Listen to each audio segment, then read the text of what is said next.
Well, hello there. It's Robert Ohado. How you doing? So, have you been served a few doses of fate lately with a splash of sabotage? Does it feel like your life is going off the rails? Things just feel haywire, crazy? Is it one mishap after another? Everything feels absolutely harder than usual. All these frustrations, relationships are crashing and burning. Do you have one setback after another happening right now? And does it just seem like nothing's working out? Well, there's good news. There's something you can do about it. And this is seemingly like it's throwing you off track, but it's actually putting you back on track. So what's up here is we're in a Mercury retrograde, this time in Virgo and Libra. And what it's doing is setting you up for a crossroads choice point. So I'm here to tell you all about it in this very special new Friday Social Live. Stay tuned.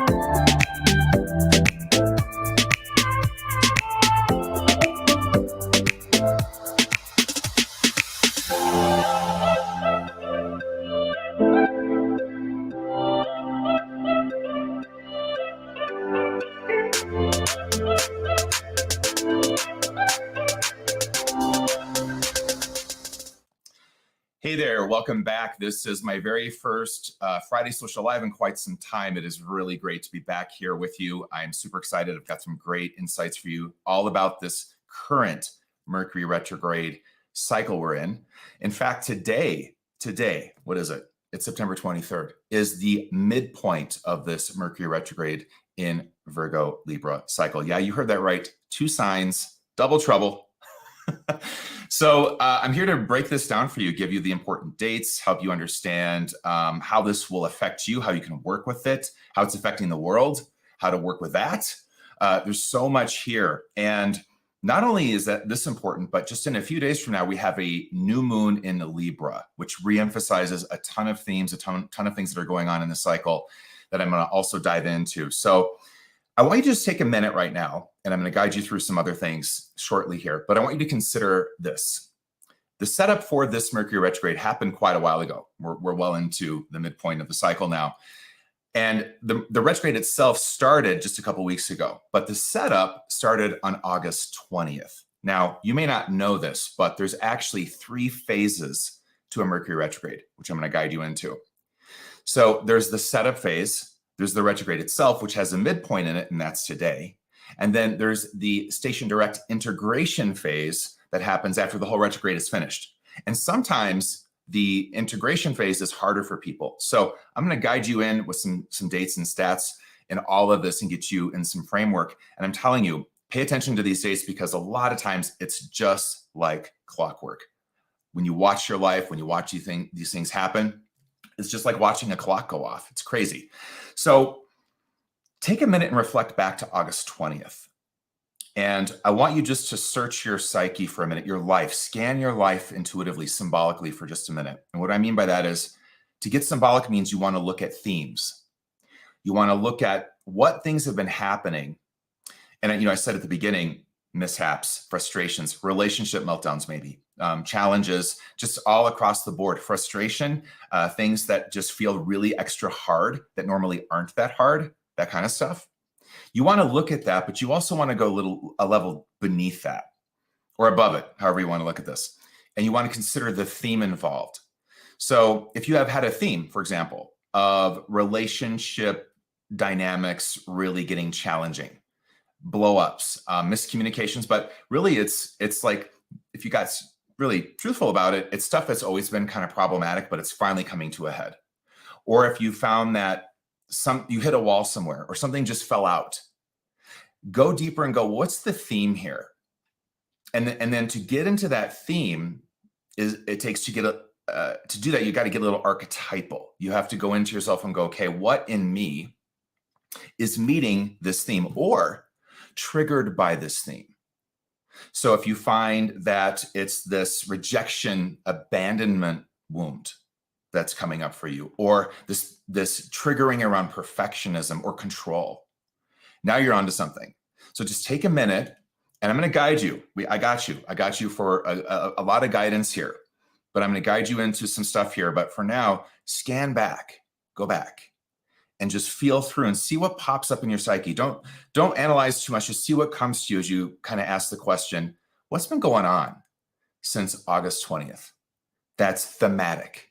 That feels like a theme. Now, where I'm going with this is I'm going to guide you into a couple pieces that I think are most important pieces of this retrograde cycle. There's so many themes I could address, but I really want to get onto some main tracks here with you and help you perceive and see for yourself what these themes are and how to work with them. The main place this goes is that you are being brought to, we all are, in our own way, as we're scheduled per our sacred agreements and soul contracts, but we're all being brought to a way to look at our lives now as a crossroads. Now, as I say crossroads, I'm sure you might get an image like I would, where you're kind of at this juncture, right? And let's say there's turn left, turn right, and there's straight forward. And then I guess you could go back. You could go backward, right? But you're at a crossroads, and you have to make what's called a crossroads choice. Now, crossroads choices are not everyday choices. They're not even big decision choices per se. They can be, but it has to be qualified. So I'm going to guide you into that, how to qualify that. But I want you just to feel right now, as you're tracking back, getting thematic, getting symbolic, getting your intuitive channel open. I want you to track back and go, what's been thematic? And what is positioning me or has positioned me to a crossroads choice point? Do you feel like you're being pressured somehow by life, by fate, to make a decision in your life or decisions in your life that, if you're honest, are going to change a lot about your life? Now, I'm going to say it's going to change more than you can even consider, and I'm going to get into what that is. But I want you just to take a minute as I guide you into the dates and all the important stuff around the astronomy and astrology of the cycle. But I want you just to consider, what does a crossroads even mean to you? If I said you're making a crossroads choice, what would you answer as, well, oh, okay, yeah, that means this. Now, just hold that, put it down. We're going to keep going. We're going to come back and pull that back up. I'm prepping you for the crossroads that I'm going to guide you to. But first, I want to start with just, what is a Mercury retrograde? What is this? You know, I'm sure you've heard a lot of things about this, and I've got to do this little spiel because I feel that there's a lot of superstition around this cycle, a lot of things that I wouldn't ask you to consider too deeply about it. You oftentimes just hear people saying, oh, it's a time of miscommunications and electronics and hard drive breakdowns and all these other things. And there's some truth in that. There's actually some truth in that. But beneath that, as we go deeper into the mechanics, archetypal mechanics of the retrograde, the alchemy of it, the sacredness of it, we're going to see that that really is superstitious. You know, just say, well, you know, it's when, you know, your computer crashes and you lose your cell phone or have mishaps and accidents, betrays why those happen. Now, going into the archetype of Hermes, Mercury. Mercury was messenger of the gods, which means symbolically that this is a part of your psyche that's about communication, thinking, and the mind, absolutely. And it's about telling truth, perception. It's about how you see. It's about your mental patterns, your mental sets, how you think. This is what Mercury is. So when Mercury appears to station in the sky and go backward, astronomically, what we're looking at is actually an illusion. It's not really going backward, right?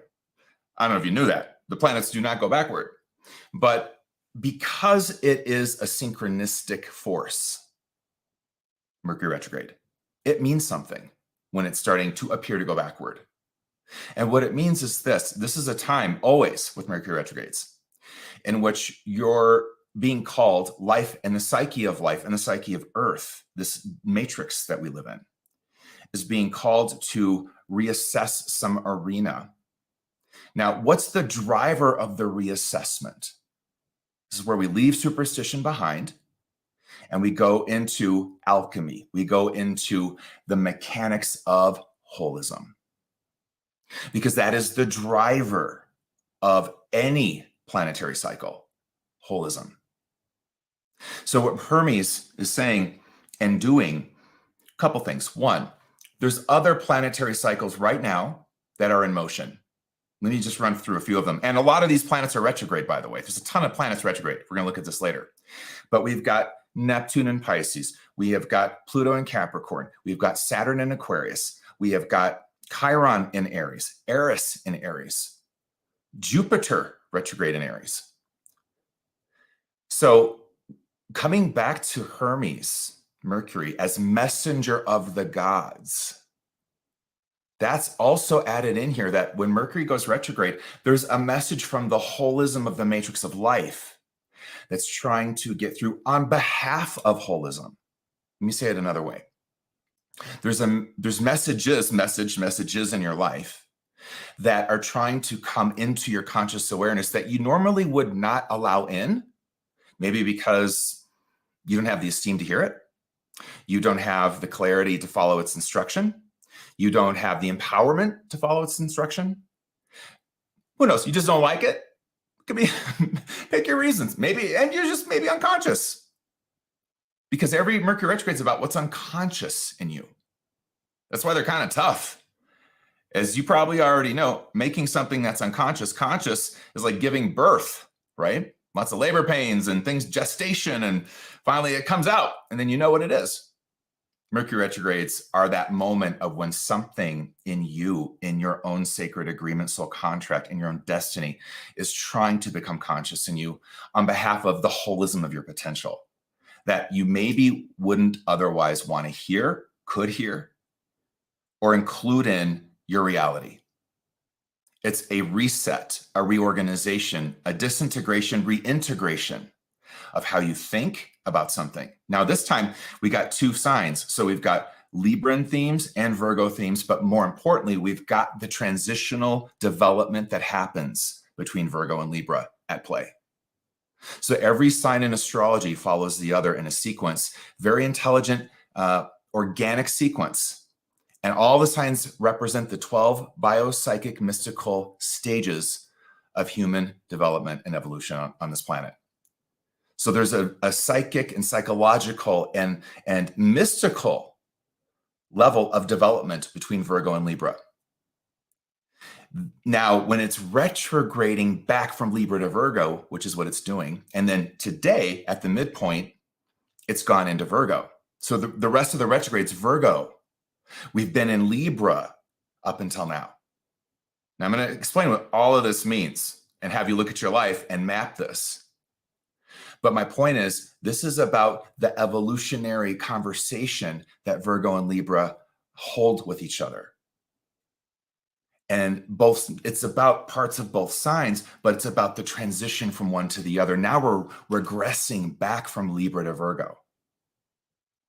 Libra is about relationships. It's about how you make decisions. It's about your values. It's about what you think is beautiful and harmonious. It's about equilibrium and balance.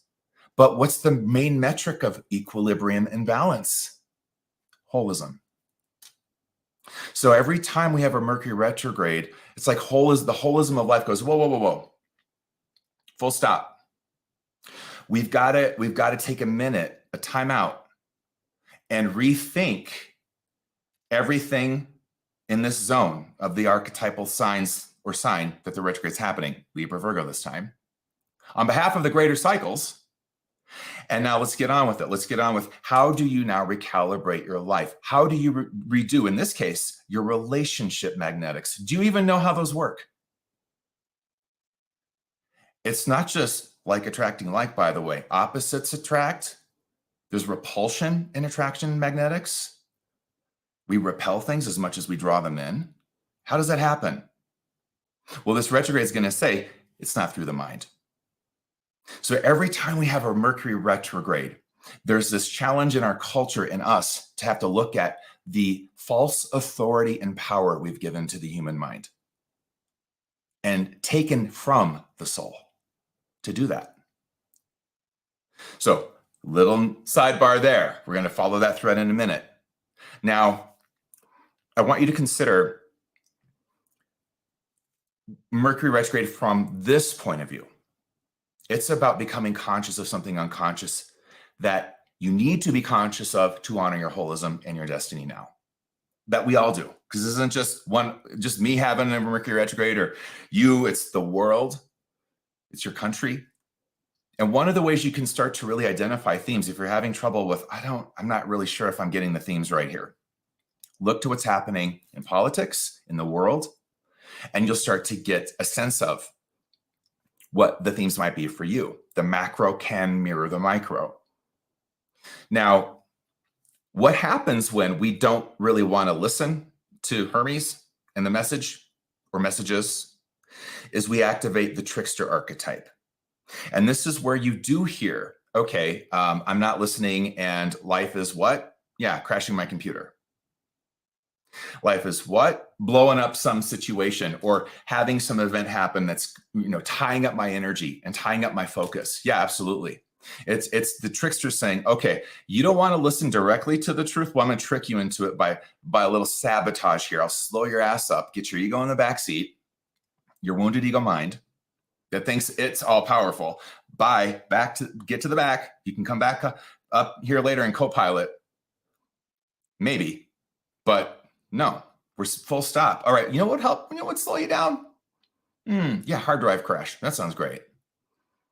A missed flight. An accident. And where you begin to see this is, and this is why I do these, is because you can mitigate this. You don't have to have a whole trickster party, the whole Mercury retrograde. You can mitigate this by just slowing down and getting into the archetypal zone of the retrograde consciously, collaboratively, and saying, okay, this is Virgo and Libra and the space between and the development they share. Let's do this. What in my life isn't working, is not honoring holism, is not honoring the holism of my potential. And I know it. But I don't do anything about it in my usual driven day where my mind's running a lot of things. So Mercury retrograde comes on and says, okay, let's see, where do we got to shut you down so that you will just listen, tune in, sense what's happening. I'm telling you, I've been teaching these retrogrades, 20 years now, maybe. I just turned 50. Hello. And I will tell you, if you do what I'm going to direct you to do here and understand the cycle this way, beyond superstition, but as a technician, as an archetypal intuitive technician, your retrogrades go a lot smoother and you'll get to your messages much faster. And you'll get to the shifts just as fast. So, the trickster archetype that has been codified into stereotype. Yeah, there is probably some truth to, Mercury retrograde is a time of all this communication crazy or electronic crazy. Sure, that's what Hermes as an archetype is about. It's about the electricity of communication and things that we use for that. But that's just one level of a symptom. The trickster is a symptom of not listening to the truth directly for whatever reason. And then you got to go in and figure out what those reasons are. It's called shadow work. So the central organizing spiritual force of every Mercury retrograde is holism. That's the central organizing spiritual force of everything in life. So, of course, it's the central organizing force of cycles, archetypal cycles and their energy, right? Now, let's get into the phases. I'm going to get into the themes, and we're going to keep banging this out. So there's 3 phases, and I'm going to put up a little graph for you shortly here to see them. And I'll do it right now, and we'll just kind of walk through these for a minute. All right. This is called Future Scan and Stats. Mercury retrograde, Virgo Libra. So the retrograde started September 9th. So, a couple weeks ago-ish. It will finish on October 2nd. Now, as you look at this, what you're seeing is when Mercury got to 24 degrees Virgo, which was August 20th, and that's when the setup phase or shadow phase began, or setup shadow phase. And we would say setup shadow phase because everything archetypally in this band from 24 degrees Virgo to 9 degrees Libra becomes the territory in your psyche, my psyche, the psyche of the world, where there's a message. Something's trying to come to awareness. Something's trying to move into consciousness on behalf of our holism as a planet, as holism individually, holism as a collective. So that starts on August 20th at 24 degrees Virgo. Now, Mercury stationed retrograde September 9th at 9 degrees Libra. That's that kind of peridot green that's there. And you see that's SR, which means it's going backward. And then it goes all the way back to where? To 24 degrees Virgo. And that's going to happen on October 2nd. But the midpoint of this cycle is today. That said, let's just take a little peek at the midpoint chart. I'm going to come back to this in just a sec. This is what the midpoint chart looks like. Now, technically, this happened at about 1 in the morning where I live. So it's already happened. But this is when Mercury and the sun come together. The midpoint happened, and this is really important, at 0 degrees Libra. The sun and Mercury come together in what's called a conjunction. And they did this at 0 degrees Libra, with the moon being at 29 degrees Leo. Let's just talk about that for a minute, shall we? This is where, if you can imagine, here's the sun, and it just got into Libra. And then where are we also at? We're at the equinox. I mean, it's like, talk about alignments today. And Hermes comes and the main message comes through Libra. But the rest of the process goes to Virgo now. So I'm gonna explain what that means. But I want you to image that Hermes is joining up with the sun, your future, your essential self, the spirit and creator of all. Life force. And talking to that life force, the holism of life, the divine, and saying, all right, what co-creative message is most needed? I'm here to give it to you, to me, to humanity, to the world. Now, we're all going to maybe get some different orb of the message, but the archetypal zone the message comes from will be the same, because that's how this works. How we hear it, where it applies in our lives, that's going to be different. And whether we have in our own birth chart, an emphasis in some of this zone, this archetypal band of things, that's going to also make things different. But this is a universe. So you don't get to just say, well, I'm not a sun in Libra or I'm not a sun in Libra or sun in Virgo, so I guess I'm cool. No, don't work that way. Because astrology is a language about the holism of life. And as soon as we talk about one part, we're talking about the whole. So no, it doesn't work that way. That goes against mystical law, just creative law. All is one. So I know probably some bad news for some of you who thought, oh, I'm out. I can check out of this one. Nope. Now, I want you to image the sun giving Hermes, a message. Grace, light. It's a message of light. It's a message of holism coming through Libra. That's today. So when we get to that, then, which is today, next, we go to October 2nd, and at 24 degrees Virgo, where it started, the setup phase, we station direct. And now the integration phase goes from October 2nd until October 16th. It's going to be in Virgo at first and then shift to Libra. It shifts to Libra on October 10th. And here's what this all means. From now until October 2nd, we're taking all the messages and themes of Libra, and we're going to have to go to our life systems, that's Virgo, and start to understand how we make choices, what this Crossroads Choice is about, who's in our life and why. What do our relationship magnetics actually do, consciously and unconsciously?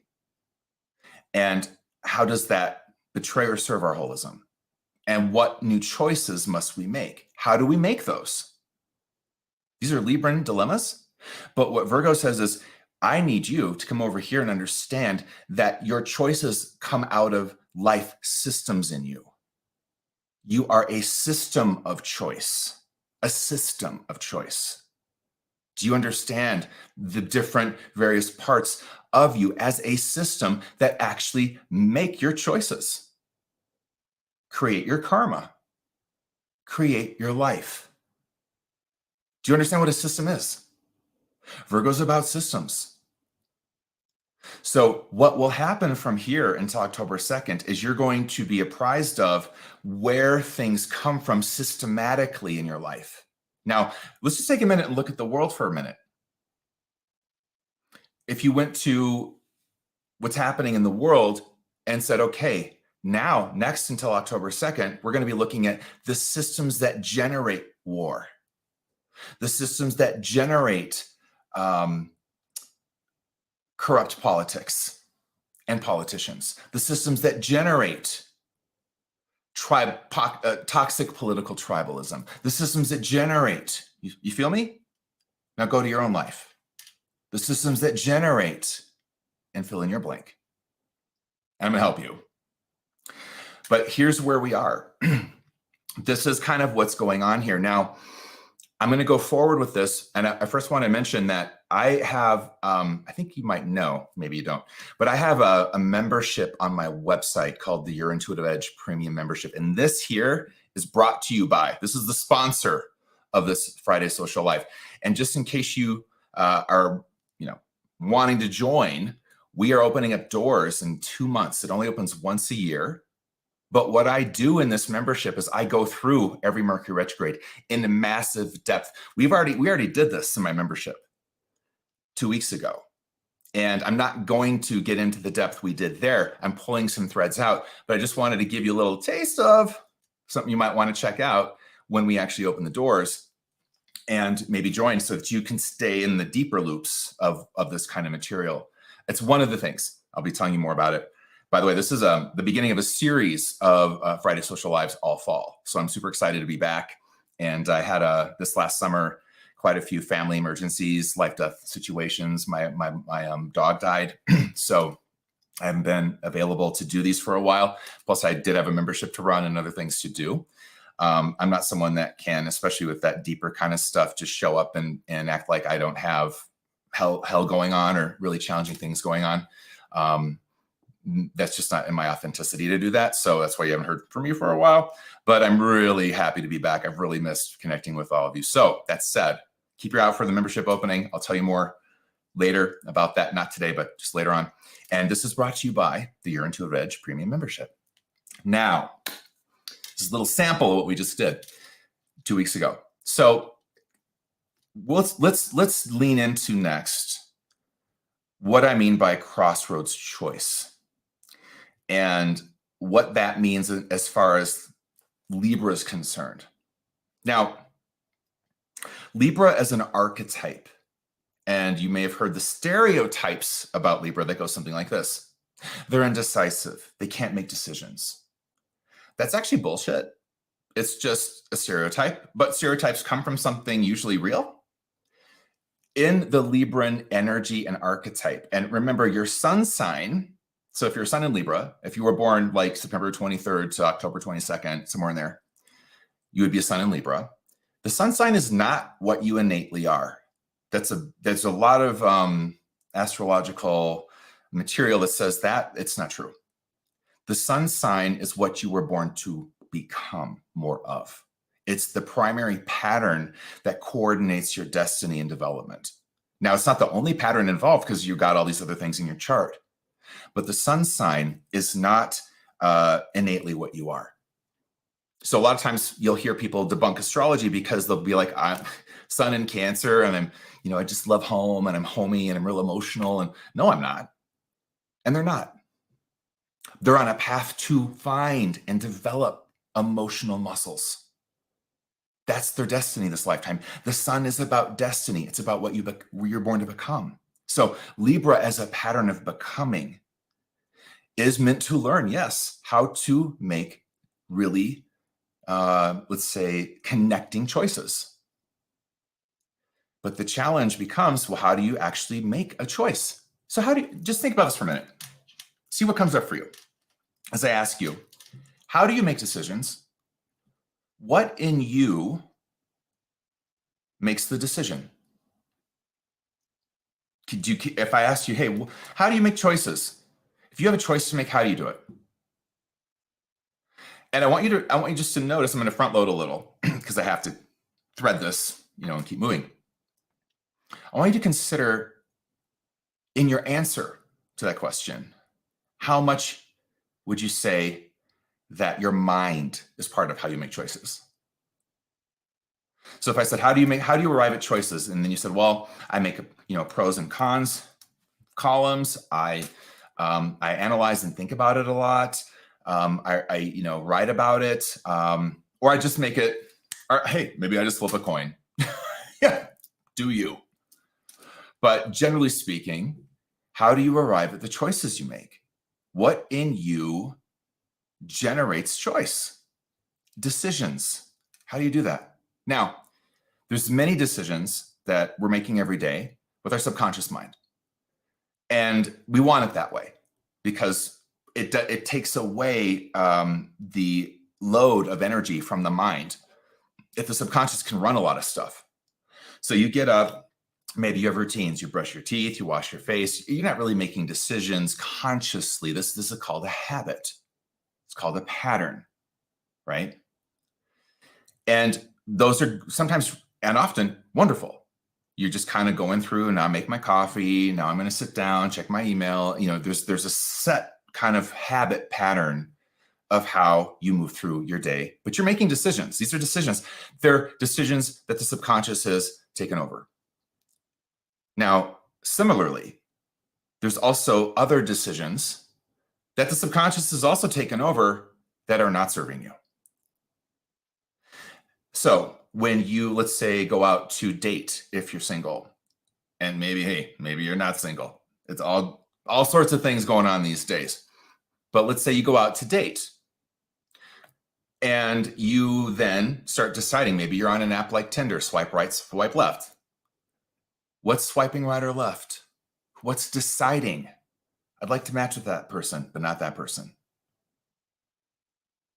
Now, I want you to pretend your whole day and life is Tinder. That as you go through the day, you swipe right or left on many decisions. What in you is doing that? And is it serving you? What I'm going to say is this. We've been led to believe, and some of this is accurate, that our mind is the one making all the decisions. There's truth in that. The mind does make decisions sometimes, not just the subconscious mind, but the conscious mind, right? But when it comes to crossroads choices, and that's where I'm taking you, so is this retrograde. I really wouldn't want my mind making that decision. In fact, I think it's on YouTube, a video called Decisions That Are Too Big for the Mind. I did a video on that. Go check it out.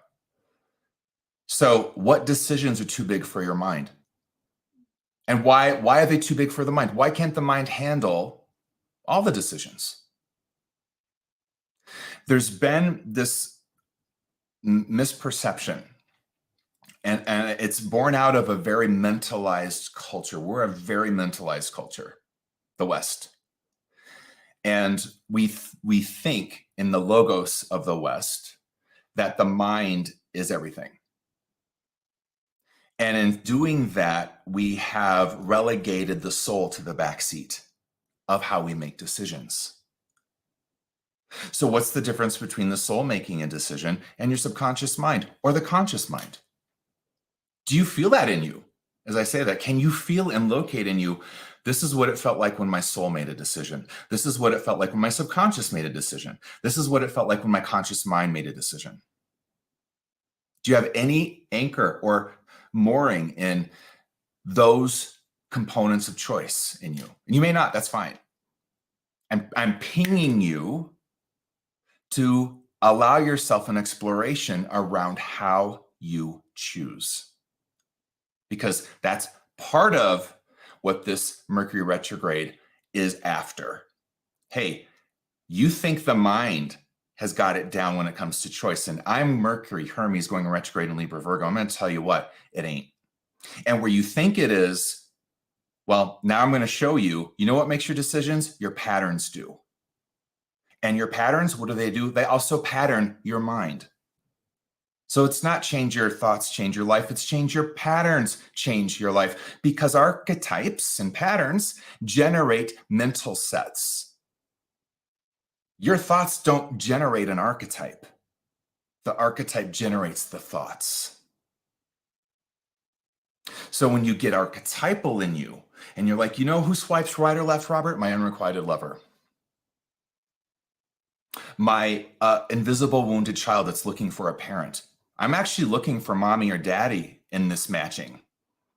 So, or I'm the damsel looking for the knight. That's who's swiping for me right now. And not only is that true, that these archetypes in you are doing the swiping right or left, they're also generating your magnetics. They're attracting archetypal matches to you and repelling archetypes that don't match. So the unrequited lover is not attracting, per se, a requiting lover. The unrequited lover is after someone who won't requite them. So they attract the person who is not emotionally available. And if the person who was emotionally available showed up, they'd repel it. That pattern in you would repel that. You wouldn't find that person attractive. You would have no activation or animation with them. You would have no magnetics. And you'd swipe left. And then you'd sit there and bang your head like a lot of people do as to why do I keep attracting and matching with the same married guy, emotionally shut down person that lives across, locationally challenged is an available person. Whatever it is, they're not available.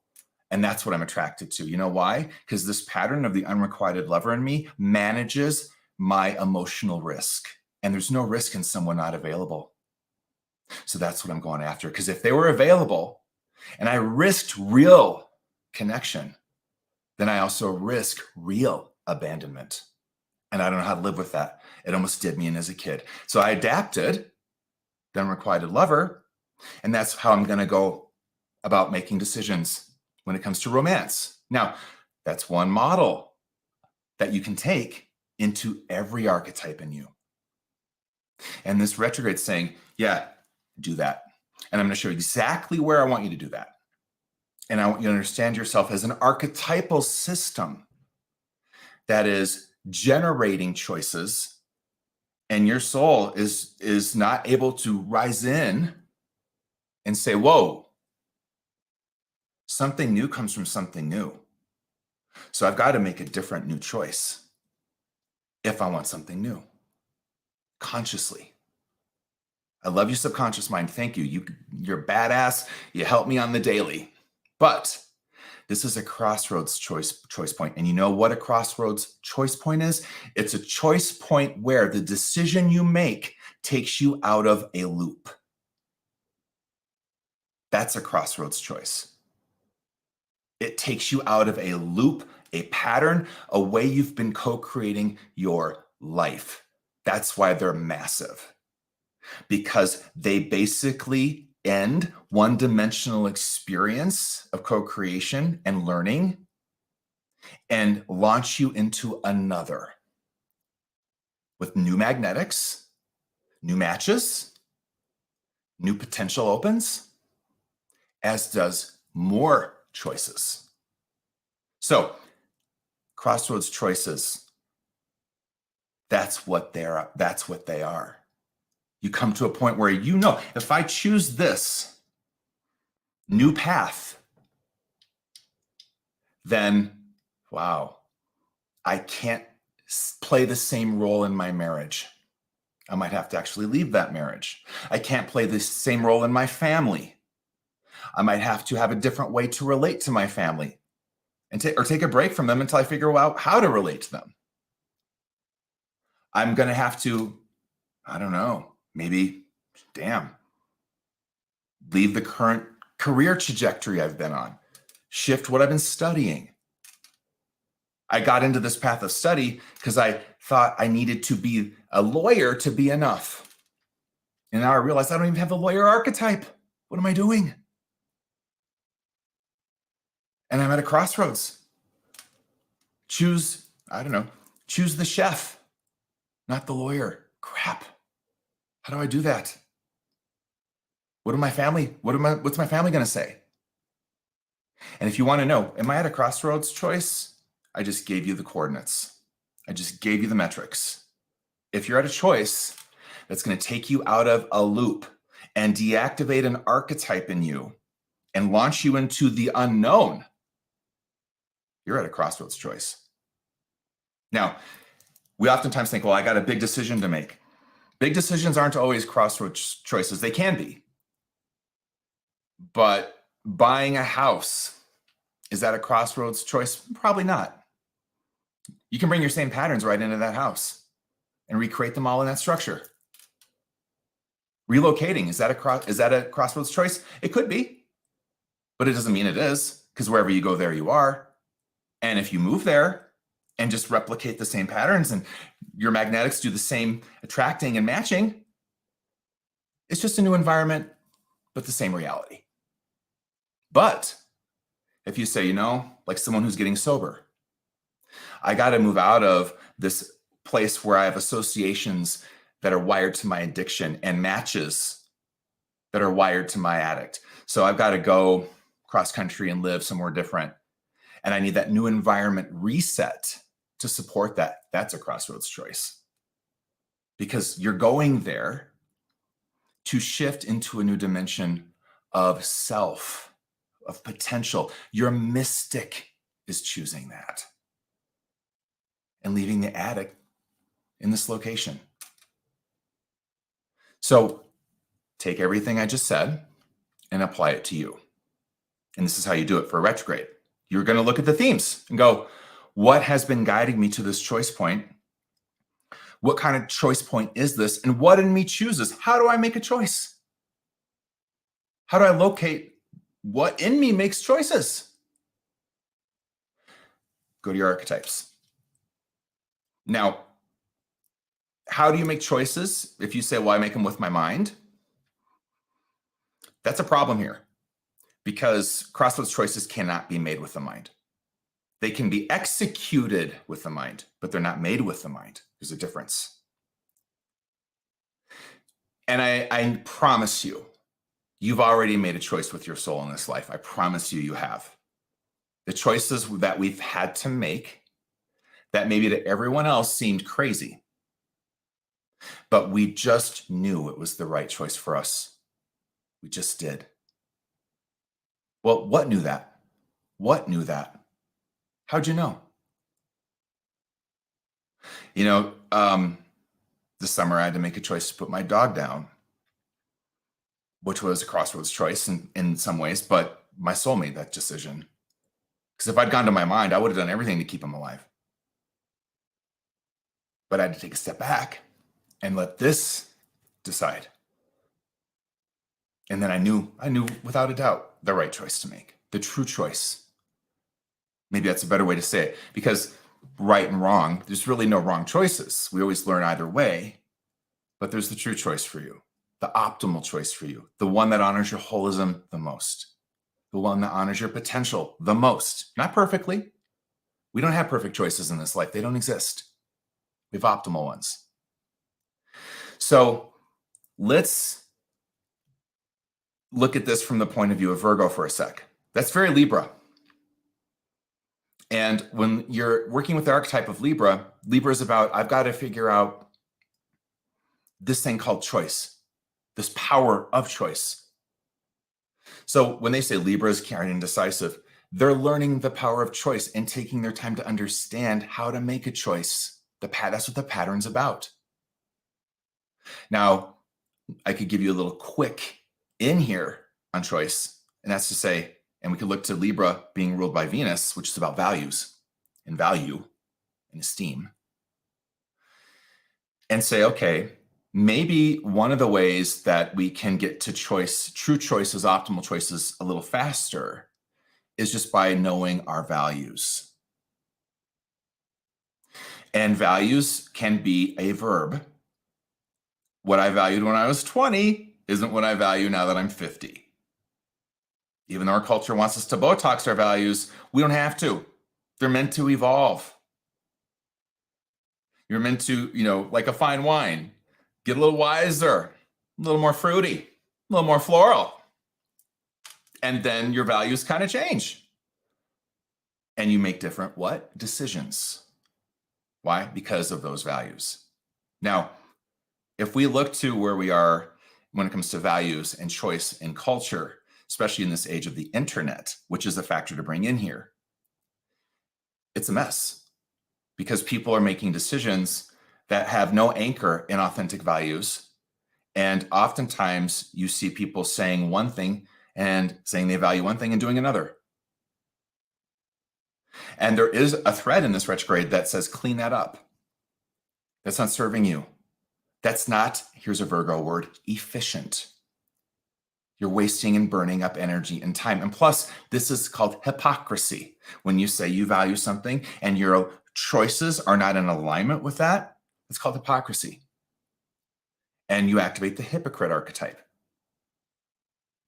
So there could be, for you, some coming to terms with some of your own hypocrisy. Like I say, I value, let's say, climate change. But my spending and how I treat the environment, I don't recycle. I don't do anything really that embodies that value through choices and actions. So there could be some of that going on. And there could be this. You look to your other relationships, maybe where you're having some challenges and you go, wait a minute, I've got to address the hypocrisy in this relationship and in this person. They say they value this, but then they choose this. Now, that's not to get into their space, control them, and manipulate them. It's to say, look, now it's on me to tell the truth. Now it's on me to recognize that this person is not here, but here. And in the wounded ego mind. So now I get choices here as to whether I'm going to stay in relationship to that or not. And if I'm going to stay in relationship to that, how's that going to work in a way where I don't get contaminated, lose power, get toxic, or get manipulated? This is kind of part of the retrograde as well.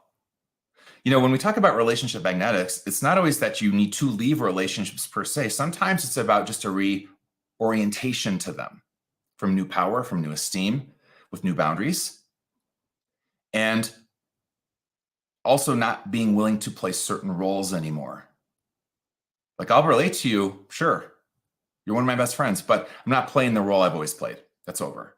So it's gonna be interesting to see where this goes. Maybe our friendship doesn't really continue past this moment. Maybe it evolves into something new. Now, why is this Mercury retrograde asking you to redo your relationship magnetics? What are those and how do you do that? I want you to now, once again, reference yourself. It's always good. And I always say this because I'm going to say stuff that, as I teach you from my lens here, I'm going to say stuff that I want you to understand is not perhaps what your associations are. So if I say relationship magnetics, the first thing that may come up for you is law of attraction philosophies. And I'm not talking about that. There's elements that I'm talking about that are part of that, but I'm generally not talking about that. So what is your relationship magnetics associations? What are those? So do we have magnetic laws that have like attracting like? Absolutely. So if I'm a seeker if I'm working on myself with healing, if I'm an astrologer, if I'm interested in psychology, archetypes, well, my magnetics are such that I'm likely to match with other people that are as well. That's awesome. And there's that like attracting like in community, right? That sense of, yeah, really, this is great. We all are kind of seekers on a path of, waking up and self-knowledge. Cool. Yeah, that is a law. That does work that way. Our relationships are bound by those magnetics. Many of them are. But do opposites attract as well? Sure. So, maybe I, at the same time, have a bunch of people in my life who are very more scientific, clinical in their orientation to psychology and the human psyche. And I love that too. It's a complement to the more intuitive base that I move from. In fact, that's why I love astrology. It has an empirical system to it that has structure. I love structure. So we can have relationships where, yeah, we are attracted to people and they're kind of opposite us, but not in a way, in this instance, where opposite means I'm right, you're wrong. We're both just who we are. And we're yin and yang. So cool. Let's learn from each other about holism. Those are great magnetics. Now, where do we have like attracting like? Again, but in not such a fun way. Well, if you are a blood donor, if you have that archetype, i.e. codependent, and you got magnetics for vampires, and that's based on what? Some law of attraction? No, it's based on your esteem system and you being an archetypal match. You get value when someone needs you or your blood. Vampires get value by taking energy and life force from you. So there's an archetypal match here. The blood donor matches with a vampire. So yeah, they're both likes. But what creates the like? It's the level of esteem systems. The vampire doesn't have enough sense of self to know they're enough and that they have a uniqueness about them or anything shiny. So they have to take the light of other people. That's the narcissist archetype. And a narcissist will always have someone to draw light from. And whether you have magnetics that bring you to that is all about your capacity of knowing your enoughness, your flossomeness, and that your esteem doesn't run on being needed that way. You can tell me, oh, I'm not a blood donor, and I can watch you in 5 minutes invite the vampire in. All they have to do is say one seductive thing. Ooh, you look great, let me in. And they're, hey, oh, good, door's right open, come on. Thanks for the compliment. And excuse me, did that all just happen with the mind? No, your patterns just pulled that all together. This retrograde is going, know this, know how this works, and know what isn't working. I mean, unless you like to lose your life force to narcissistic forces, such that you cannot now have blood to beat your own creative heart, to get blood to your brain. Well, okay, that's the way to go. But you will be stuck in a dimension of creative experience until you come to a crossroads and you make a decision. I'm going to choose to go forward, leave past behind, neutralize it, go forward, and redo my esteem system so that I know I'm enough because I breathe, because I'm alive, because I'm me. And someone who has a sense of self like that does not have magnetics that vampires are attracted to. They don't go for those people. So that's a little primer on magnetics, which I did a masterclass on, by the way, a year ago. And that said, there's many more laws and dynamics involved in archetypes and how you match and how you repel and how you attract. But I want to give you enough to start watching your own magnetism. And you begin by asking this question: who's in my life and why? Who is in my life and why? That's the Libran side of the retrograde. Virgo goes, come over here. I'm going to show you either that they're in your life because of how you are operating as an archetypal system, as a system itself. So if you want to undo, redo, remagnetize, repolarize, I don't know. Virgo says, we got to go to your systems. I want you to see yourself as a system of magnetics. And until you do that, you can, I don't know, make all the vision boards you want. It doesn't matter. That's nothing. There's no magnetics there. There might be wishful thinking. There could be, creatively giving some structure to something that you're born to experience. Sure. Vision boards could be great if you approach them from something other than this. You bring this forward, say, okay, let's make a vision board. I'm going to look at you and go, well, what party is making that vision board? Party that's trying to get to enough? Part of you that's trying to control? Who's putting the pictures up there? It'd be a great exercise. Go do a vision board. That's a great exercise for this retrograde. And take a step back and go, who put this there? What archetype in me put that up there? No judgment. You can't. The more you judge your psyche, the less you're going to see. So this isn't about judging you. Mercury retrogrades aren't about that either. It's about, I need to see, like a technician, what makes me choose as I do. Choose who's in my life, who isn't. What do I repel? What do I attract? Fantastic, fabulous stuff to explore. Now,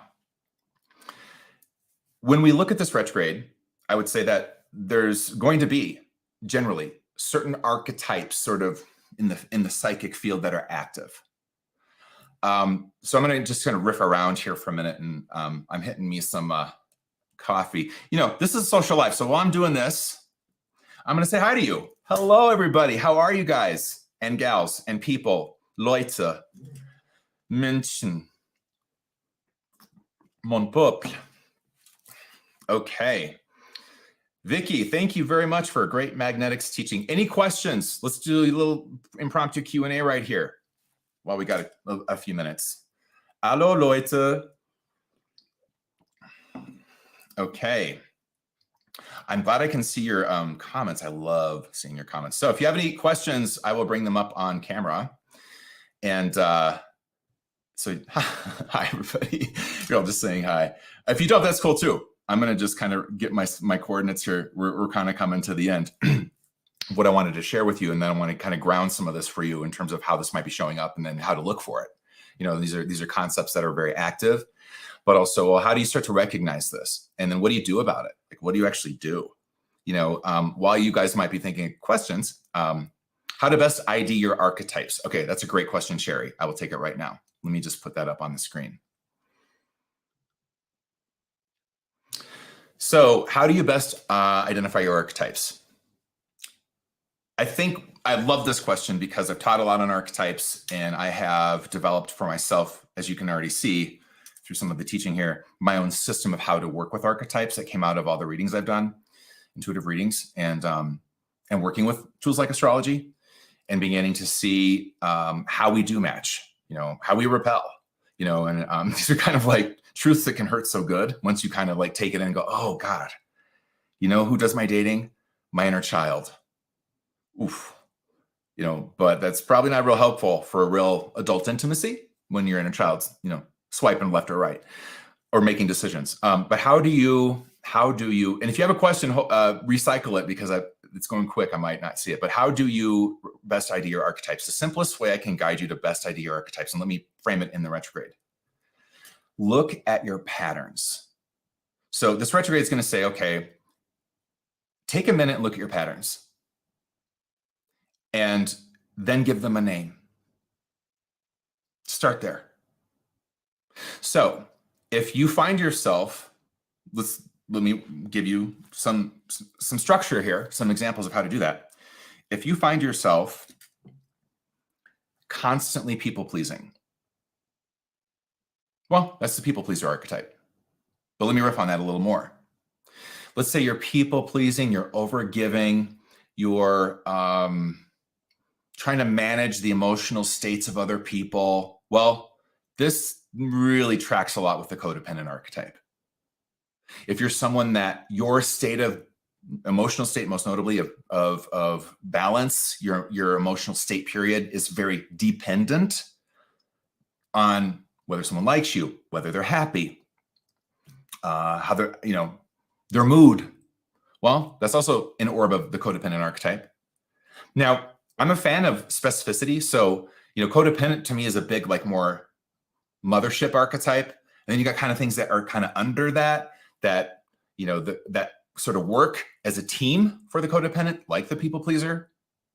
Now, if you're someone who has real challenges with boundaries and you find yourself saying yes when you don't want to, and you find that there's always takers around you, there's always people wanting things from you. And, for some reason, you just can't say no. Well, I'm going to go blood donor there, possibly. I could also be looking at the people pleaser and blood donor teaming up. But what the blood donor is about, it's a pattern of no boundary and letting a vampire come into your life, or vampires, to take from you with no reciprocity. There's no honoring of the law of reciprocity. Now, that is something in this retrograde that I think you might really want to look at as a metric, as a Mercury retrograde metric. Do my Virgo life systems have the law of reciprocity in them? So if I give, I must receive. Otherwise, if my cup goes empty, well, what do I do? And you might already know that answer, because that is something you're managing in your health right now.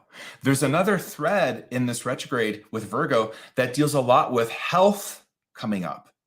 Your physical health, your psychological health, your psychosomatic connections in you that generate both psychosomatic health. It's about, okay, I am in patterns that are not about reciprocity. I'm a giver. Why am I a giver? Why am I an overgiver? So if you're someone that constantly is giving, you overgive every time. That's the overgiver archetype. But then you go to the next level, and this is what this retrograde is guiding. Why do I do that? And I'm going to tell you right now why you do that. Couple things. One, that could have been a way as a kid you survived. That could have been a way as a kid you adapted a stance of how to manage safety, security, esteem, survival, and abandonment fear in childhood. So you adapt the overgiver. Why? Well, if I'm always giving, then I have value. Because what I received from my family was a sense of, you're just another mouth to feed. You're a burden. This could be one possible example. I've read hundreds of people where this is true. So my best survival strategy at 5 is for my subconscious mind to recruit the overgiver archetype. And I'm just going to go give management. I mean, blood donor could be up in here. We got a team. You got a team here, possibly. And then guess what? Okay, you move through young adulthood, adolescence, young adulthood, into adulthood, and the pattern's still running your relationships, running identity, running your esteem. How? So long as I give, well, then I know that they value me. And the reality is that, sadly, honestly, and I've danced with this archetype myself, no one values you more with your overgiving. They don't. It's not like they, oh, thanks for overgiving. I value you 10 times more. They don't do that. And you end up with a lot of takers and people that actually don't understand or see your value, because you base value on giving instead of receiving. So there's something called the law of reciprocity in relationships. And it's just like it sounds. Hey, if you're in balance with people, it's about give and take. And we have this Judeo-Christian pattern culturally that kind of says it's not cool to receive. And if you receive too much, you better go give that away. Got some of that up in your psyche? So this is another thing that might be a theme. Like, I got to look at my overgiving. Am I in all, go through your relationships. Is there a law? Is the law of reciprocity active here? Why not? How can I activate it? One of the ways you can activate it, don't assume it's because the other person. Maybe you don't ask for anything. You're constantly giving. And then when they give to you, oh, no, you shouldn't have. Oh, really? Overgiver? They shouldn't have? Yes, they should have. Like 10 years ago, they should have. It's time they should have. It's uncomfortable to receive. Why would it be uncomfortable to receive? Because you don't know how to be with your esteem in receiving. You only know esteem that's about giving. If I receive, that jams my pattern of the overgiver. That's jamming my pattern. So speaking of law of reciprocity, I have a favor. We're going to keep going though. If you're on YouTube, smash that like button for me. That'd be a great way to give back to me for this Friday Social Live. I would really appreciate it. Okay, now that's a great way to ID your archetypes though, Sherry. You just look at your patterns and give them a name.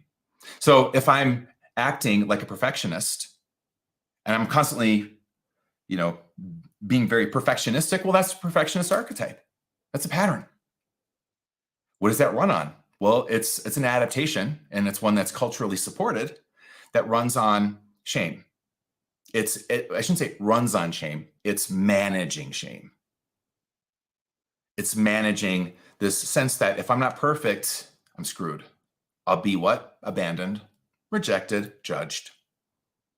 And if that happens, well, I could die. That's what the subconscious is reading. Is that what's true? Not really, but it doesn't matter. Now you're starting to see how little the mind has to do with this. The subconscious is quite powerful.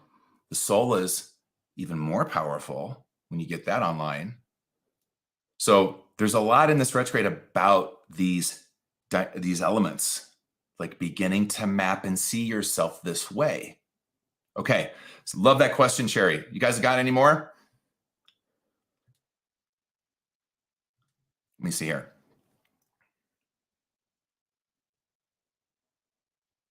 Okay, I like this one. Don't leave me. Okay, Julie. Once archetypes and patterns are identified, and I have, what tangible actions can you take fundamentally to change the stuck patterns and systems? Well, that's a really big question. I think, like, I've taught master classes as the answer to that, but just shortly, I would say the biggest thing you'll always want to look at when it comes to your patterns and any archetype in you is this: what does it manage in me? Now, that's not a negative question to ask. We want patterns to manage things. I want my king archetype to manage my business. My codependent people pleaser, not so much. Not a good move as an entrepreneur or business person. But king, fabulous. So you want to then assess what is this pattern managing? Then once you start to see what it manages, so what is the perfectionist managing? It's managing your shame. What is shame? This inherent belief that there's something wrong with you, inherently wrong with you. And you better get on with fixing it. And you better be perfect. What does the addict in you manage? Well, many things, but one thread would be, I don't know how to be with life in an unconditional, present, and emotional way. I got to check out. Might manage that, might manage trauma. So you want to go to the pattern. What does it manage? What is it managing? Now, the shift out of that pattern which is something that's not a quick fix or simple most of the time, is you have to then activate a different pattern to manage what the negative pattern was managing. So if I'm an addict, well, I have to, through sobriety, get a different pattern to manage whatever the addict was managing in my life. And there could be many patterns that replace the addict. So, and then we have to go to the patterns of others for this too. So I've got to go to maybe if I'm trying to heal addiction and get out of my addict and activate different things in myself to manage my life, me, my potential, my safety, security, esteem, survival, and abandonment fear. I've got to have a new team upon which, with the addict, one archetype is the mystic. Now I can't get into why, because that's big, but the mystic would be one. And then you might go to your therapist or trauma specialist outside of you and recruit them in as a pattern, as a force, as an archetype to help your alchemical process of healing. So this is where we match in wonderful ways. You know, wounded people need healers. So, you know, people who are in duress or under threat need a rescuer. So I could go on and on about this stuff. So I love that question though, but I think it's about this. It's about summing it up. It's about knowing what the archetypes manage and then exploring what else could manage that instead in a way that's holistic, affirming, integrative, and life affirming. All right, great questions. All right, so let me just come back to this, and then I'll maybe take a few more. It's funny because actually my next bullet points were exactly what I was just saying to you. So the most active archetypes during this Mercury retrograde, let me give a few and then give a few more pointers that'll kind of bring everything together and also spin off of what I was just saying. I think this retrograde, what I've seen, and I mean, I'm speaking from my own personal life as well, and as much as I'm speaking from my sense about all of you, there's been a real big activation of the victim archetype. That's actually a Libran archetype.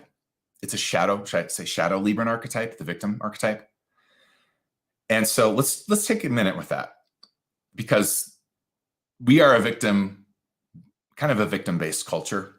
Let's be honest. I mean, we've certainly moved into a grievance-based culture where everyone's got grievances. And because of those grievances, they feel entitled to do whatever they want to, you know, no matter who it harms. And that's on big display these days. And so the victim archetype, which is part of our survival process. You know, Carolyn Mason, her work Sacred Contracts, identified this as one of the primary survival archetypes. Absolutely.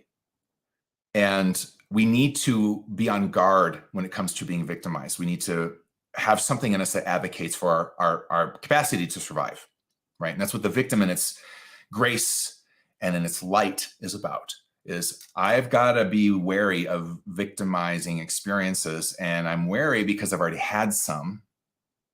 And it puts me on alert in a good way to not have any more. Here's the catch. And this is where I want you to go retrograde with yourself on this. Where have you made the victim archetype identity? Not, hey, I've had victimizing experiences. It's part of life. And it didn't seem fair. You know, I was a kid. How could it have been fair? I was only 4. I was only 5. I was only 8. Hey, I'm with you in the grit here.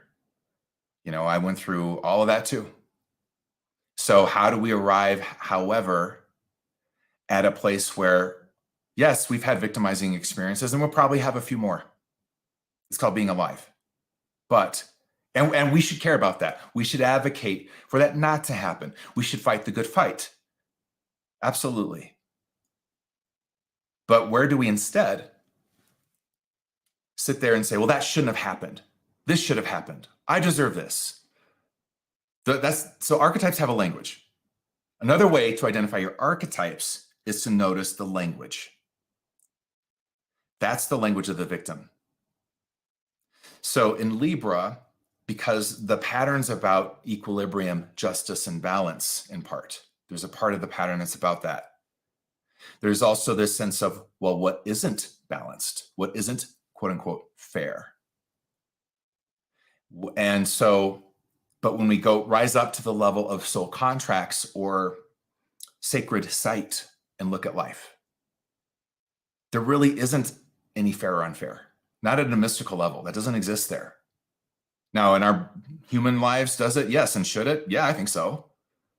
I think, we as a justice-based society want to be able to adjudicate balance and redress wrongs and bring greater holism and, a sense of protection to all of our lives and each other.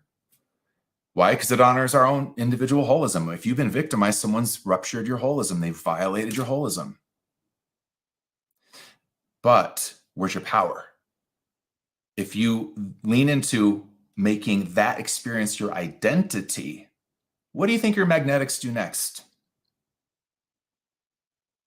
Have you ever noticed people that carry really strong victim consciousness just seem to constantly get hit by crap? And sometimes it's just because they see life that way and they articulate their perception through how they bemoan life, their victim-based perception. But sometimes it's like literally they do get hit a lot with stuff. Objectively, it's like you do get a lot of crap. And what I'm saying here is this isn't about blaming the victim. This is technical. This is about magnetics. And why? Why would maybe the victim in us, if it's become identity and part of an esteem system, why would it actually, perhaps subconsciously, seek out more victimizing experiences? I'd let you live in that question and explore it if that's true for you. I would offer, well, because that's how you know how to get esteem. That's how you know how to be somebody. Now, making victim experiences identity, you're anchored. You're anchored in trauma. You're anchored in time, your history. You have just dimensionally shut yourself down. That might be something that you explore during this retrograde. Where am I I won't let go of me being a victim. I just, I can't see life. And so then what's life doing? It's throwing at you maybe these, what could be considered victimizing triggers to smite you? No, to bring you to face your own way of seeing you so you can let it go. So you can, life will continue to victimize everyone. We're victimizing life, by the way. Hell, the earth's on fire. So welcome to life. Now what? If you're not a victim in terms of identity, now what? What's your next choice? What are you gonna do at the next crossroads? So there's some of that in there. I would definitely look into the victim archetype. And then I would look at all your relationship archetypes and assess the archetypes you primarily relate through. Primarily, what are those? And then I would take a little, invocation to the love rebel, to the mystical lover in you.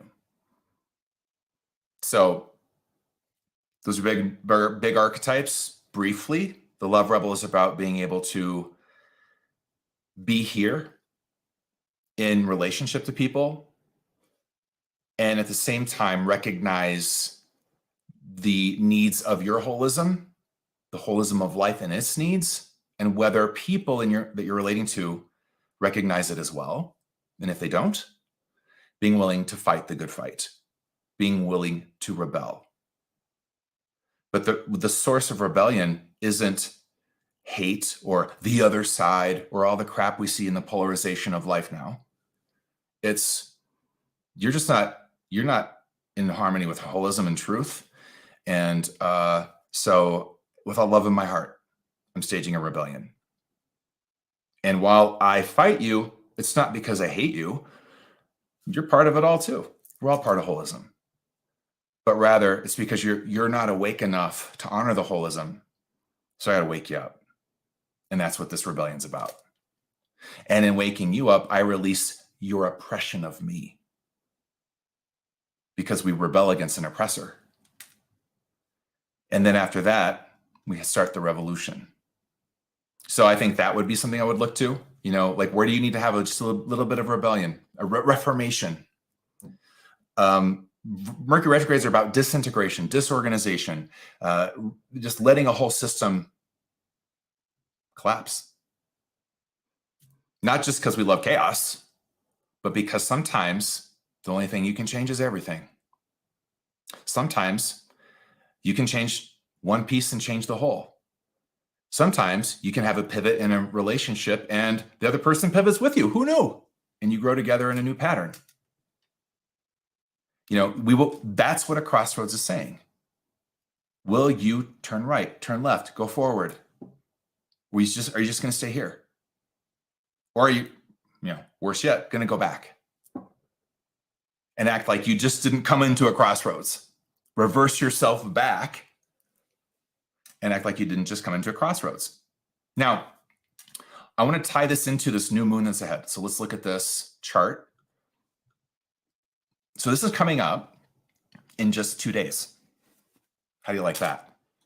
Now, I want you to track something here. I just showed you a bit ago the Mercury retrograde midpoint, which was at 0 degrees Libra. And now this new moon's happening at basically 3 degrees Libra. What's a new moon? Well, I'm going to come back to this chart shortly. A new moon is when it's like a conjunction with the sun and the moon. The moon astronomically is in the same plane, so to speak, of the sun, such that we on Earth don't see the sun's light on the moon. Now, if we were at the vantage point of the sun, we'd be lighting up the whole moon from that side. But where it's oriented to us, it's gone black. It's a new moon. So it is, yes, an archetypal moment of something new being seeded that then gets some sort of symbolic fruition at the next full moon. So this is a time, and the emphasis being in these early degrees of Libra. It's like the retrograde is saying this. You need to first, this is retro, so we got to go back. We got to go back to where your patterns started, your magnetics were created.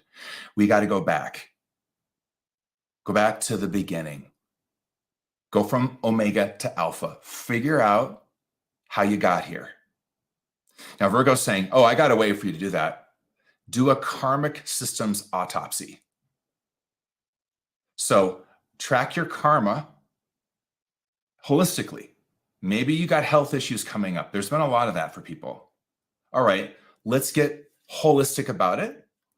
Hey, sometimes we end up sick because we ate something that was, off, or we caught a virus. So let's keep it real. There's still probably synchronistic meaning to that, but I'm not going to go and say, well, you got sick because of your childhood. But I'm going to say, you probably ate some off salad. But now that's interesting synchronicity because you're meant to slow down.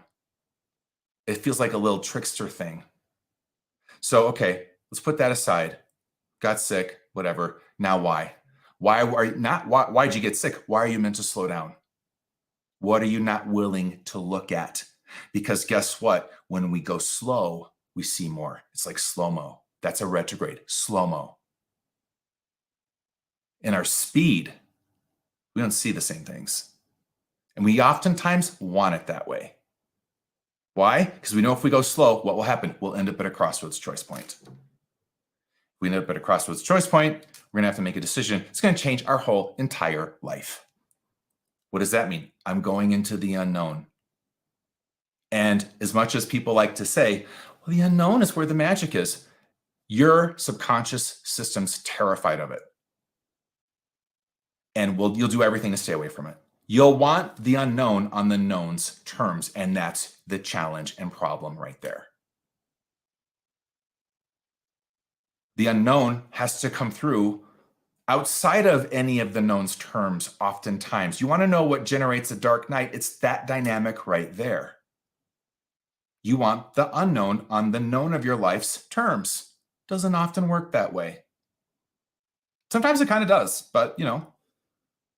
So here we are at this retrograde, 0 degree. It's like, get back to where all this known came from so that you can let go, surrendered to the unknown.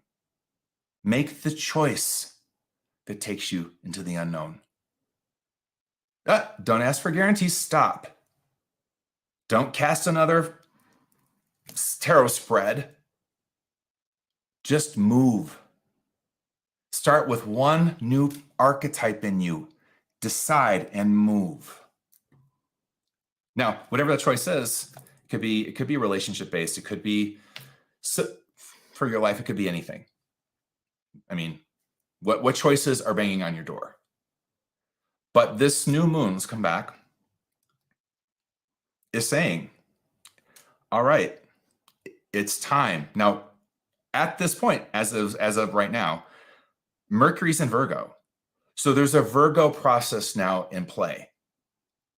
Up until October 10th, because we'll go station direct on October 2nd, and then October 10th, it'll go to, once it's direct, it'll go back into Libra. Now, let's talk a little bit about the integration phase, but I want you to understand this new moon is going to be, I sense, a deep kind of moment of you becoming a little clearer on what is trying to happen that's new.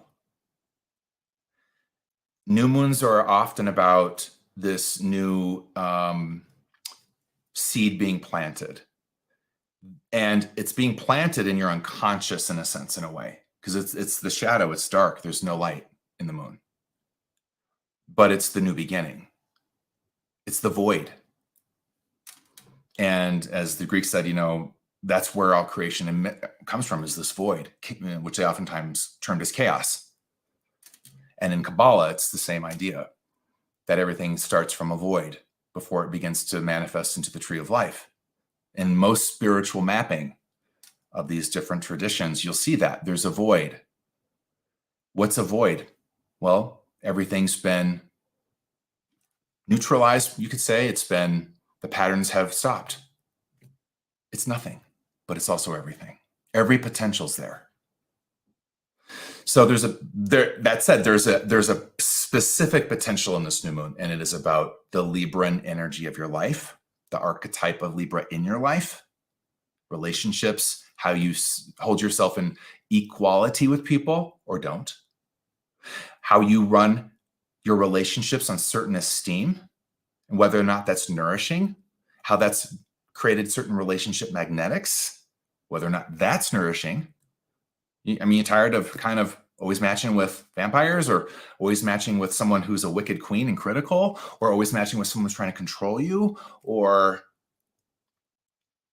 So this is about, all right, it's time for me. Hey, let me tell you this.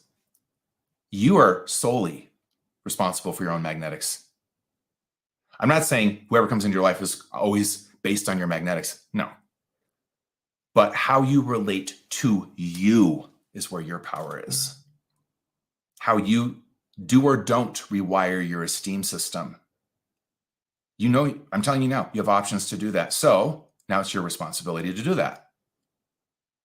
Yeah. Do you need help? Sure, of course. But are you going to actually do it? Are you going to actually finally get healthy, holistic with yourself in ways that your health's been screaming at you for a while to do? These kind of crossroads things are also afoot. So I would just take a look at some of these pieces here and see kind of what's going on. Now, integration phase. So as I said before, there's actually 3 stages to the Mercury retrograde. All Mercury retrogrades, by the way. This one's unique because it has 2 signs almost equally involved. And that's actually been the case all year. So I said in probably the copy for this event that this is the most important retrograde of 2022. And actually, it absolutely is. Just so you can get the integration phase dates kind of in your mind, the integration phase begins October 2nd. That's when the retrograde ends. And then Mercury starts to move forward at 24 degrees Virgo until it goes into Libra on October 10th. And then October 16th at 9 degrees Libra, it leaves the zone here of its retrograde process. Now, during the integration phase, let me just generally say this. Kind of goes like this. The setup phase is a little different because of the way we have two signs this time. But the setup phase is about fate constellating, situations constellating to get your attention. It starts to show you the territory that's up for the retrograde process. Then the retrograde happens, the retrograde process kicks in.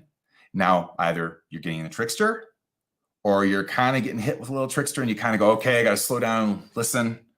Or maybe you're just kind of, I don't know, super zen and you're going in. But either way, this is a time where what's unconscious is becoming conscious, usually through a little trickery, little fate, little 2x4 type of stop and listen guidance. And then by the time we get to the midpoint today, normally, you kind of get to where there's some good awareness. Certainly if you follow the phases this way. Because we've got two signs, I think there's more awareness to be had than just what's available today at the midpoint. Then we go forward from here, and it all becomes very Virgo. Then, all right, we got to look at life systems. We got to understand how everything in your life is connected to a system. And that system generates magnetics. That system generates karma. That system generates mental sets, mental patterns. And in this case, because it's a retrograde and it's shadow work, all right, you want to look at the ones that maybe aren't doing so well for you. And the ones that maybe are doing well for you that you don't also give very much empowerment to or awareness to or appreciation to. We station direct on October 2nd. From the 2nd to the 16th, any awareness you've gotten through the retrograde process, i.e. even through this hour and a half with me, now you got to take it to the streets of choice. Now you can no longer just sit at the crossroads. You got to choose. And I'm going to say, okay, what are you choosing? And what are your values? Tell me your values. Are your values in this choice that you're making? Are you bullshitting me and yourself and trying to bullshit your angels? You can't do that. You can't say you value this and then choose something that's very the opposite. I mean, you can. I don't think it's good for your soul and good for your congruency and good for your energy and your overall system to do that. You're fracturing you. But hey, do you? You have free will. So this is about, all right, I got to make decisions that are in harmony with my values and my sense of what my holism is and the holism of life's about. Sometimes that looks like making decisions, oftentimes even, that piss people off.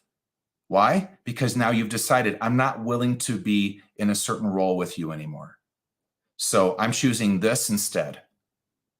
I'm not saying you gotta like it. I'm in the love rebel mode. I'm letting you have all your emotions, all your feelings. I know, so radical, right? I don't need to control you. You know, what my truth does to you.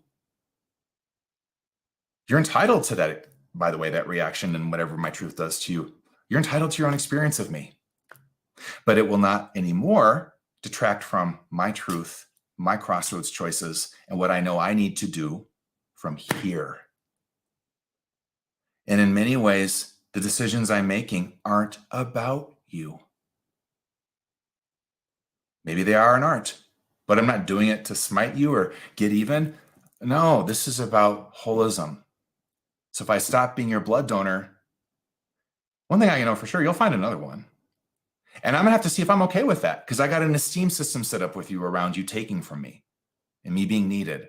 This will be interesting. So there's a lot here. Yeah. And sometimes the integration phase is even harder because now we actually have to live congruent to the awareness we just stepped into through the retrograde. We actually have to implement it in choices and actions. Now, don't get perfectionist if you can help it. And, always know you're enough no matter what. Life is about learning. And, I would say an antidote to this might be being very experimentalist. The experimentalist is willing to blow up the laboratory to get the formula right and just figure it out. Try to be more like that if you can. It's not about it's not about being perfect, but it is about being truthful. So don't bullshit you with cover story choices of change that are not the real change. This retrograde is saying get down to the system and know at the system level what you got to change. And if you decide you don't want to do it, at least you were honest with your system, your psyche, your soul, your conscience. But no more, and it's very, in vogue to cover story and spin these days, certainly in politics. But the truth is the truth. And the karma never lies. So Virgo is about karma, the karma of systems.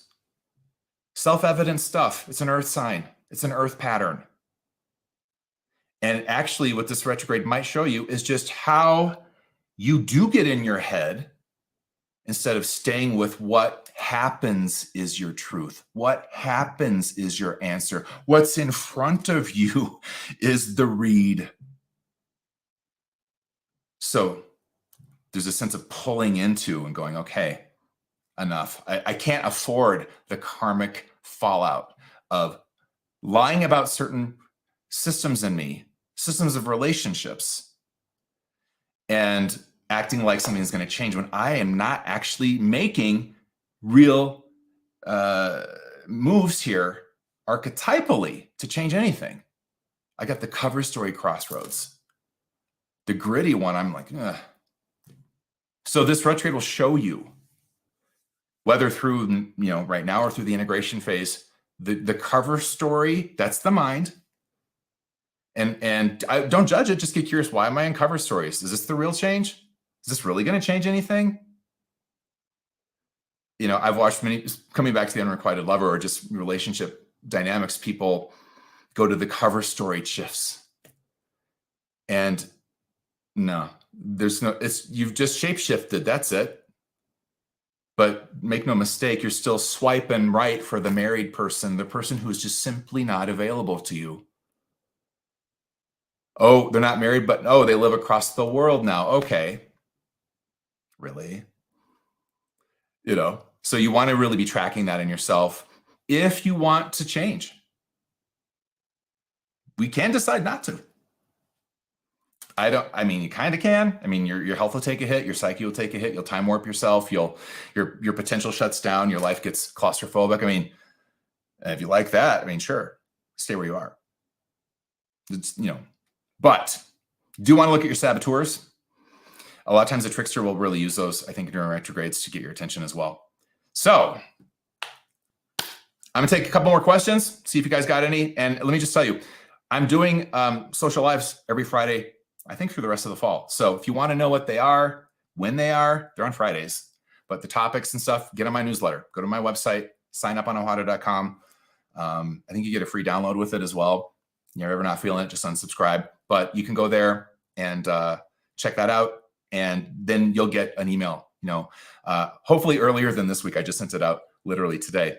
I'm catching up from a lot of stuff from the summer, but you'll get an email a little bit ahead of time to let you know when it's at, and you can try to make it. You can always watch these on demand right where you are right now, whether that's on YouTube or you're on Facebook. That's where I stream live. You can watch on demand there as soon as I'm done. So if you miss one, can't make it because your schedule, then you can always watch on demand. Okay.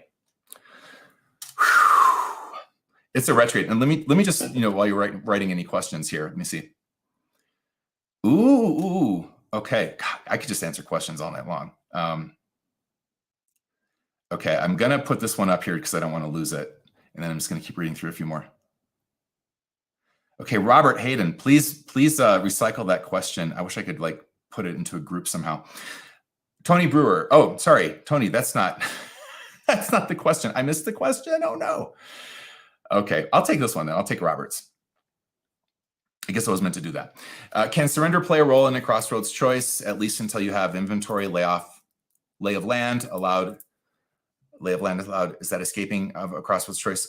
So surrender. What is surrender?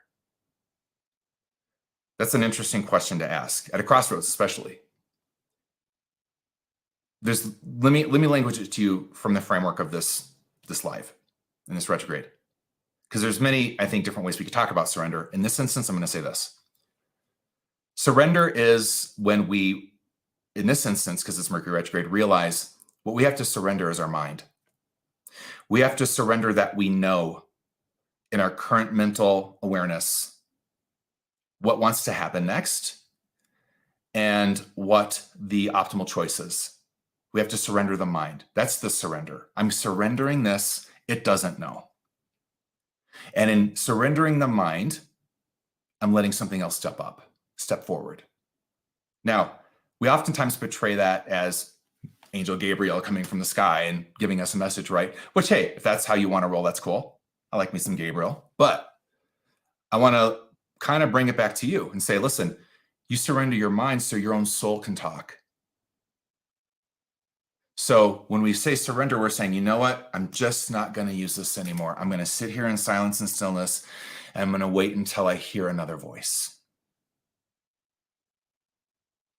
So whether an angel wants to whisper in my ear or my own soul wants to shout at me, I'm available. Talk. I'm here. Now, I'm going to say that, and then I'm also going to say, you don't just surrender the mind. You also have to surrender to hear those other voices, the other archetypes in you that primarily run your mind, and that also run how you hear. So, hey, I'm going to surrender my mind. Great. You're going to surrender your addict too, because it runs your mind most of the time. You're going to surrender your toxic, polarized Democrat, Republican archetype. That might be running your mind. What are you going to surrender so you hear truth? What are you surrendering? Because the archetype that runs your mind also runs your hearing. How do you hear without a force? How do you know you're actually hearing with something other than one of these things just monkey minding you all the time? So that's why it takes a minute. And that's why sometimes we need a Gabriel. Look, I don't, just talk to me. I don't know what's going to hear, but give it a shot. I'm a fan of prayer, but I'm a fan of soul prayers. So my soul prayer would be, I recognize that some other part of me, my victim might be the one hearing right now. I don't know. My perfectionist might be the one hearing what you're going to say. So my first prayer is this: help me know the part of me that's hearing you, i.e. distorting what you're saying. Furthermore, help me push that just over here for a minute so you come to me soul to soul direct. The truth speak to me with my soul's ears, listening. Because that's what I need. I can't make this crossroads choice with the usuals. That's not new. So I'm going to take a minute, summon my soul, and listen. So that's what's surrendered. So surrender isn't an abdicating per se of responsibility of the choice. Sometimes we can just say, look, I don't trust myself to not hear through some, survival adaptation in me that usually is one of my greatest saboteurs, like my perfectionist. I don't trust myself not to hear through my perfectionist. So guess what? Just universe, I give the choice to you. Sometimes that's the call to make. Sometimes not. Here's where intuition is essential. And I'm launching a podcast as soon as I possibly can. I was going to do it this summer, but obviously I had things come up that prevented that. Because I want to teach you how to hear this way. Intuition is this: it's hearing that way. A reading is not done through the eyes of your survival archetypes that are your saboteurs most of the time. It's done through a different part of you if you want clarity. So this is a practice, but you can soul prayer and say, I need help. Get the megaphone, make it loud, back up everything with some powerful synchronicities. Don't let me wiggle out of the truth. I need it. you'll get that prayer answered. But that's surrender. In this instance, that's surrender. Great question. So what are you inventorying then? You're inventorying the other things that here in you. What's the lay of the land? That sounds like the mind. There's a place for analysis, looking around, sure. But truth doesn't need a lay of the land. It's already got that in its message. So explore that. Great question, Robert. Nice name too. Love it. All right. What else we got here? Anything else, guys, gals, people, Leute? I was just thinking, I speak German and French, and in English we usually say guys. It's kind of the default for my generation anyway. It's very patriarchal, I realize, but German does have things that are actually not so, in other languages as well, that isn't so patriarchally based per se. Okay, so listen, I'm going to close it down. I wish you all the best in this Mercury retrograde season. Just a little quick look at the dates again before we go out. And please feel free to comment, leave your comments. I'll look at those over the weekend. And also, like button, smash that like button for me. I appreciate that. And get signed up on my newsletter for next week. I'm going to be talking about something equally as cool. Now, Mercury retrograde in Virgo Libra. Here we go. Set up phase August 20th. Mercury stations retrograde. It already happened September 9th. Today is the midpoint. 0 degrees Libra. Very significant. And October 2nd, we go direct to 24 degrees Virgo, though it's not in this stat here. On October 10th, you'll see Mercury shift from Virgo back to Libra. And then October 16th, it sails right out of its retrograde zone. Now, let me leave you hanging with a little something here. 1, we move on to the new moon that's coming up on the 25th. Take a minute here, y'all, and just tune in. This happens at 4 o'clock my time. So, in terms of its exactitude, but, generally that day or the day before, spend some time in quiet. Think of what it means to live in the void of what's new. The void of what's new. See if you can empty out. Surrender, as Robert said. And then I just want to say, we have another big cycle that this is going to kick into, and that's Mars retrograde. That's going to start at the very end of October. We're already in the setup phase for that. That's going to happen in Gemini. I may do something. I'm doing something in my membership for sure on that. I may do a little thread like I did here for all of you from that, so that you can kind of get some coordinates and get ready to join my membership when the doors open. Where I do all this stuff in a lot of depth. They get PDF guides. They get, we went into a whole other things than this that were just really, really good. So yes, super excited. Got a lot of new stuff coming up this fall. I'm actually launching basically a whole reboot of the membership, and it's gonna have a lot of different structure, and it's really cool stuff I'll be sharing with you later on throughout the fall. But anyway, namaste. Thanks for tuning in. I'm so glad the tech worked. Mercury retrograde, you just never know. Share this around with your friends if you feel like you know someone that might benefit. And I will see you next time. Namaste.